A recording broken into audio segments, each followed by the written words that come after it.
నీ మాజీ మంత్రి సీదిరి అప్పలరాజు కుమారుడు ఒక పేద గొర్రెల కాపరి దుబ్బ దానయ్యను మోటార్ సైకిల్తో గుద్ది సకాలంలో వైద్యం అందించలేకపోవటం వల్ల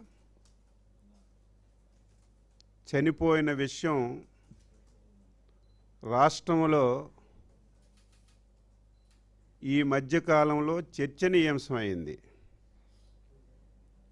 ఒక బాధ్యత కలిగినటువంటి పార్టీ అధ్యక్షుడిగా నీ పార్టీ మాజీ మంత్రి కుటుంబ సభ్యుడు కుమారుడు వల్ల ప్రాణం పోయిందని తెలిసి పలకరింపుకెళ్తావని చెప్పి అనుకున్నాను. కానీ నీ జీవితం, నీ గొడ్డల పార్టీ జీవితం అబద్ధాల పునాదుల మీద పుట్టినటువంటి పరిస్థితి మనందరికీ కూడా తెలుసు.